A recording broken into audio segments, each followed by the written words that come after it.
Hello everybody and welcome back to another Enemy Scrotum unboxing. Today we are going to be unboxing, just not out of a package, but out of the retail box, the Transformers Legacy Galvatron.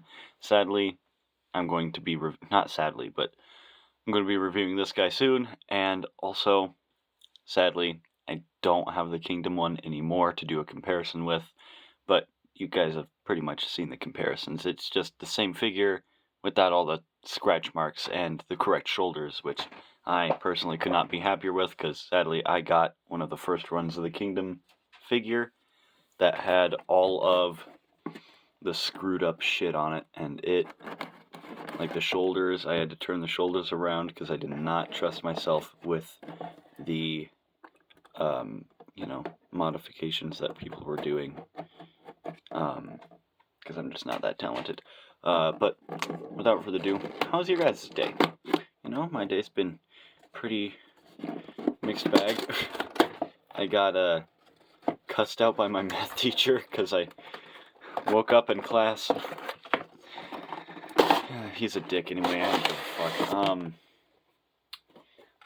Here we have, oh, that looks so much better already. Ooh, baby, that does look good. He cuts a sexy silhouette.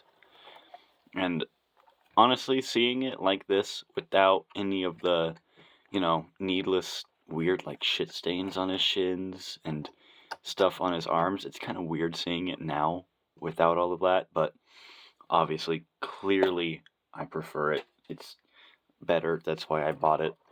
I'm gonna take the weapons out first. So you have these two little, they were called the Nemesis, or the ship was the Nemesis in the G1 movie and the cartoon, I think. Obviously to go with your HasLab Unicron. I don't have one yet. Hopefully I might get one. I don't know. Future. Alright. Okay then. Matrix of Leadership. Literally just the same matrix that we got with the original.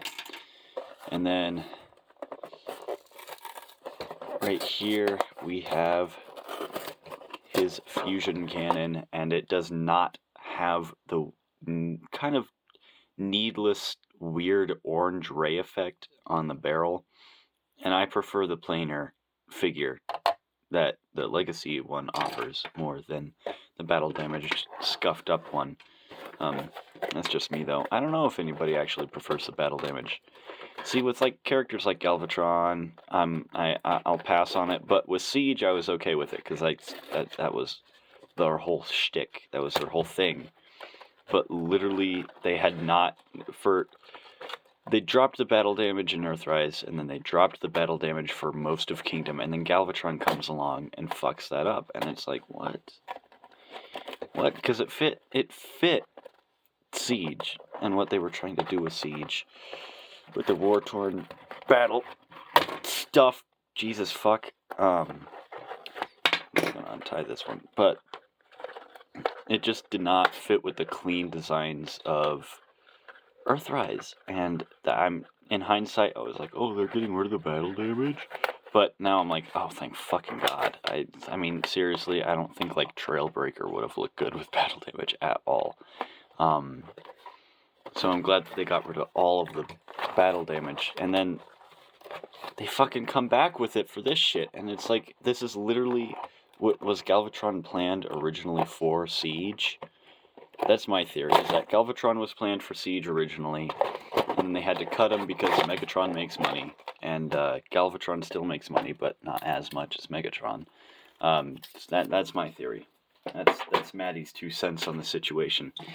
But here we have the correct Galvatron, all out of his box, and I could not be happier that I finally have a clean version of this figure, and I'm definitely going to get the DNA design upgrade kit that came out for this guy, because I feel like you could add a little height, but as is, I feel like this shoulder fix really does a lot for me personally. Very nice. I'm glad that Hasbro listened to us with this figure. I want to know if they were going to do this anyway, or if they just heard the backlash and were like, oh, what do we have leader class planned for Legacy Wave 1. Oh, we can get rid of that? Okay, let's get rid of it and put Galvatron in. I want to know if they did have something before they planned Galvatron. I want to know what they had planned for Wave 1 of Leader Class with Laser Optimus. Anyway, I got this guy at Target. Oh, shit, there's already a little bit of silver splotch right there. Mishap.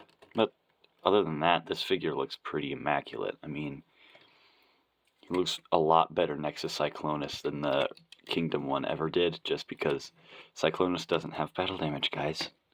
And neither do the sweeps.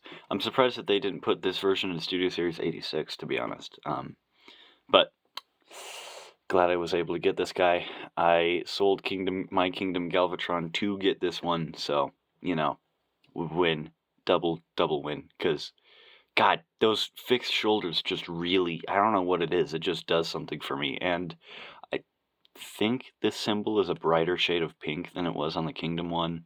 Then you don't have that weird shit stain thing on his shin stains. And you don't have the dumb pink splotch all over his arms and chest. So huge improvement, and I like the fusion cannon coloration, just the clear orange, a lot more. So yeah, if you guys like this unboxing, you could check out the other ones. I have one up on this guy, Legacy Bulkhead. So here's how he looks next to Legacy Bulkhead, and on this guy, Legacy Dragstrip. I was going to do one on Legacy Blitzwing, but I got too excited and kind of ripped the package open before I was able to get it here. So, yeah. Thank you guys for watching, and if you liked the video, give it a thumbs up, and if you're new, subscribe, and I'll see you guys next one. Peace.